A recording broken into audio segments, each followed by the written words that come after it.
Buen día, estos son 15 minutos de amor propio. Mi nombre es Patricia Álvarez y te doy la bienvenida a este episodio. La vieja escuela. ¿Cuántas veces has escuchado ese término? Hay muchas cosas del pasado que últimamente radicalizamos. O sea, decimos, no, eso se hacía en el pasado, está mal, está mal, está mal, está mal.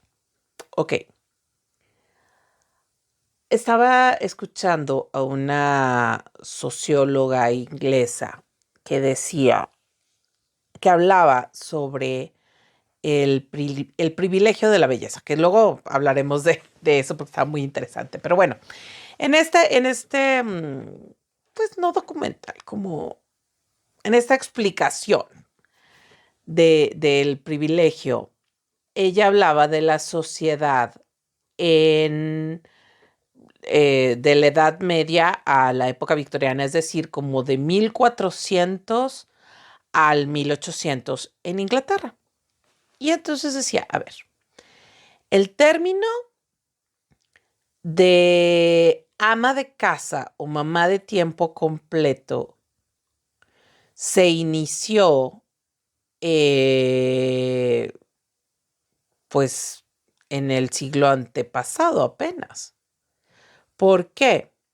Porque las únicas mujeres que podían no trabajar eran las de la altísima sociedad. Recuerda que antes la diferencia entre clases sociales era abismal. O sea, todos eran pobres y estaba el súper rico. Sí, bueno, ahorita también, pero esa es otra historia. El caso es que era el señor feudal y su familia, ¿no? Si acaso un pequeño grupo de empleados, entre comillas, administrativos de la casa feudal, que eran los que tenían acceso a la educación, por ejemplo, los tutores, el contador, a lo mejor el chef, y se acabó. De ahí para abajo eran los peones y toda la gente que formaba la comunidad o el pueblito. Hay un libro que me encanta y es uno de mis favoritos, que se llama Los Pilares de la Tierra de Ken Follett. Y en ese libro habla de la construcción, de cómo se construían las catedrales. Y te habla de cómo las comunidades se construían alrededor de esa iglesia. Es decir, la iglesia decidía, aquí se va a construir un templo, pero no precisamente en una ciudad ya hecha, sino a veces era, aquí cabe una catedral y los trabajadores de esa catedral empezaban a hacer la comunidad alrededor. ¿Y quiénes trabajaban? Todos. Todos me refiero a hombres y mujeres. Sí. Todas las mujeres, ¿cómo trabajaban? Bueno, trabajaban en las labores que les correspondía. Si, por ejemplo, si trabajaban en la casa feudal, pues era sirviendo, cocinando, limpiando, cuidando a los niños o llevando y trayendo cosas de acuerdo a su corporalidad.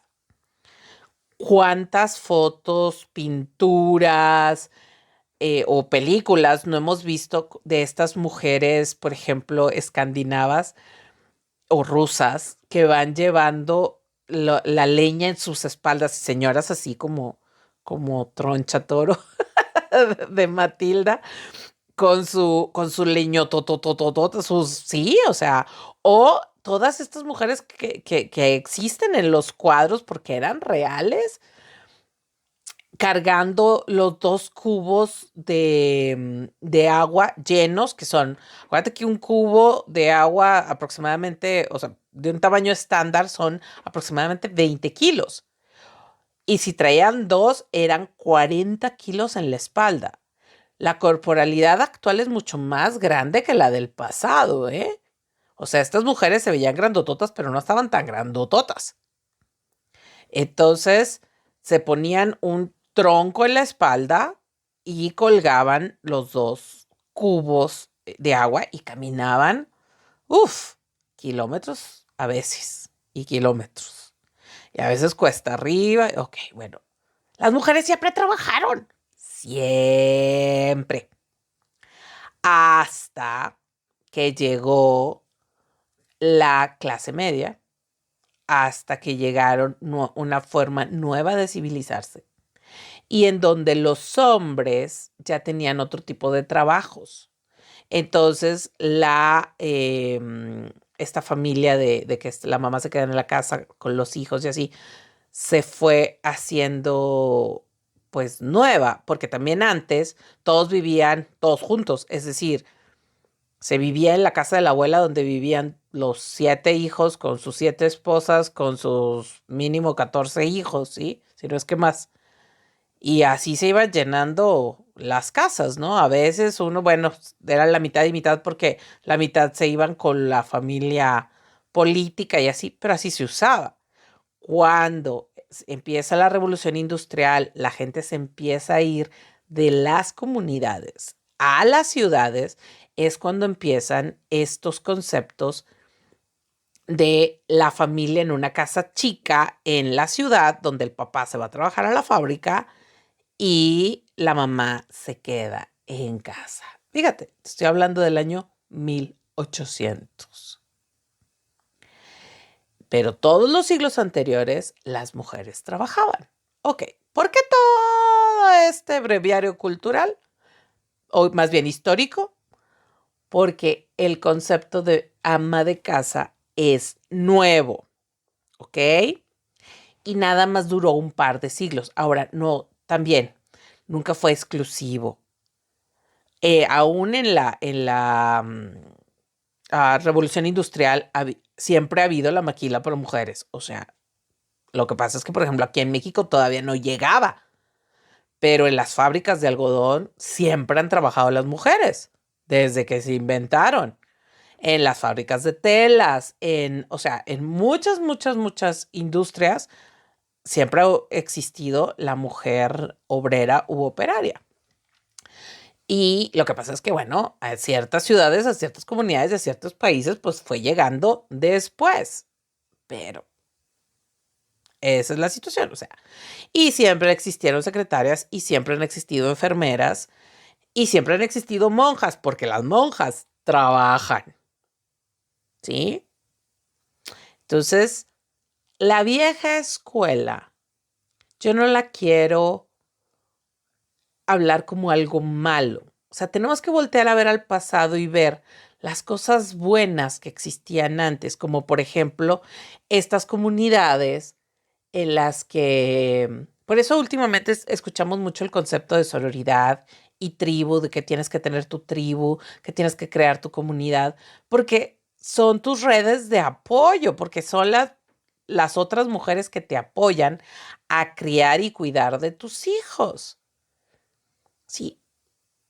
Y ese es un concepto, súper antiguo, súper. O sea, ese concepto de la tribu y las mujeres, comunidad, que entre todas criaban a los niños, ese concepto tiene milenios.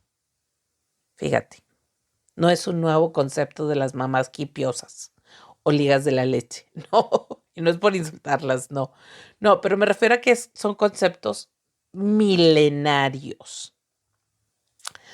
Lo mismo que las mamás, bueno, pues iban a trabajar. Antes, sí, pues a veces trabajaba toda la familia, ¿verdad? Y ese es a donde yo quiero llegar. Que ahorita también debe de trabajar toda la familia. Claro, no vas a mandar a tus hijos a vender chicles. Antes sí, a mí también me tocó que te decían, te vas a ir a bolear zapatos a la Alameda. Y era una manera de... Y había papás que le compraban su cajón de bolero a los niños y el verano los tenían boleando zapatos en las plazas. Porque eran sus primeros trabajos. Pero bueno, ya llegó la ley laboral y obviamente, pues no, los niños no pueden trabajar. Está bien, todo eso está genial. No pueden trabajar fuera de la casa vendiendo chicles, boleando zapatos. Perfecto. Pero sí tienen que trabajar dentro de la casa. Eso es importantísimo, ¿sí? Y crearles esta parte de que, a ver, todos vivimos aquí, todos tenemos que aportar con trabajo. Sobre todo los que no aportan dinero, que quiénes son los niños y adolescentes. Pero no, ahorita escucho a decenas y decenas y decenas de mamá de, es que no quiere hacer nada. No, y mejor le digo que no lo haga porque luego lo hace bien feo. O no, nada más yo sé hacerlo. Peor cuando tenemos servicio en la casa. Porque, pues entonces, ¿para qué le pagó a la muchacha? ¿Sí? Entonces, hay que encontrar ese equilibrio. Hay que voltear atrás y ver las cosas que realmente funcionaban.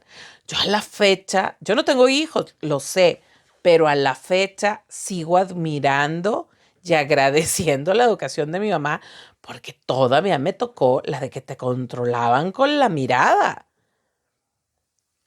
Y nos reímos y le echamos carrilla y todo de que teníamos conatos de berrinche. O sea, porque nunca llegaba a ser un berrinche, era así como que nomás agarrar airecito y ni se te ocurra empezar con tu chiflazo. O sea, pero ni nos lo decía, era con la mirada. Y lo veo en las abuelas, las tías. Y qué padre. Claro, yo no estoy de acuerdo con la violencia, por supuesto que no, pero precisamente mi mamá siempre nos educó muy, muy, muy, muy a la vieja escuela, porque mi mamá es baby boomer, no es generación X, yo soy millennial. O sea, tenemos esta brecha generacional bastante amplia y jamás nos tocó, o sea, digo, una nalgada o ya lo he comentado aquí cuando una vez me dio un manazo en la boca por haber insultado a mi hermana, pero fuera de ahí es todo, o sea, nunca hubo violencia, nunca hubo gritos, nunca hubo pellizcos, cinturón, bueno, le dabas de cinturonazos al piso, pero nunca nos tocó en ese aspecto, o sea, no había una violencia intrafamiliar, pero sí había educación. Sí había límites, pero sobre todo había congruencia, ¿sí? Mis papás jamás, jamás, jamás, jamás decían malas palabras enfrente de nosotros. Y no digo que no las dijeran, pero no lo hacían delante de nosotros. Y hasta ahora es que me entero que pues, lo hacían fuera, ¿verdad? Yo crecí creyendo que no, que tenían una de las voces más puras. Y es algo que yo agradezco porque hasta la fecha, si hay niños presentes, yo cuido mucho mi lenguaje. Y no son mis hijos, pero es algo que aprendí de mis papás, de los dos. Y no les voy a decir que mi papá era un hombre culto, poeta, intelectual, maestro de yoga, que entonces podía controlar sus instintos. No, mi papá era honradísimamente un mecánico con tercer año de primaria. Y después, gracias a Dios, comerciante y empresario, pero en un ambiente donde si algo había era malas palabras y no las llevaba a casa. Esa es la vieja escuela que debemos recuperar. La congruencia, la de valores, la de papás que se hacen cargo de sus hijos. Sí. Antes, claro, siempre ha habido baquetones, por supuesto, por siglos, milenios y todo lo que tú quieras, pero por costumbre, los hombres decían, ok, yo ya no quiero a esta mujer, no quiero estar con ella, pero me tengo que hacer cargo de ella. O sea, ni siquiera era discusión, ni opción. Era, me tengo que hacer cargo de ella y de mis consecuencias. O sea, yo soy el que ya no quiere estar aquí, entonces yo tengo que ver por ella. Pero también muchas mujeres hemos dejado que los hombres no cumplan. ¿En qué aspecto? O sea, y no es tanto como pareja, de decir, no, pues yo sí quiero que él pues me mantenga, y entre comillas, ese es otro tema. Pero el caso es como mamás. ¿Y por qué mi pobre mi hijo no le alcanza para darle a su mujer? Pobre de mi hijo, ¿sí? Pobre de mi hermano, la ex se lo está exprimiendo. No, Él tiene una responsabilidad, ¿sí? Y sí, yo sé que hay casos distintos, pero se fijan cómo luego nos vemos a, no, pero no todos, no, pero no sé. Pero bueno, ya lo hicimos diferente. ¿Qué cosas debemos de recuperar de la vieja escuela? Porque realmente voltea a ver a esta sociedad y voltea a ver a tu mini sociedad, lo que te rodea, y qué cosas agradecerías de la vieja escuela. Y acuérdate que si nos vamos a la vieja escuela de antes también incluía mamás trabajadoras y también incluía niños que trabajaban. Estos fueron 15 minutos de amor propio. Mi nombre es Patricia Álvarez y nos escuchamos el día de mañana.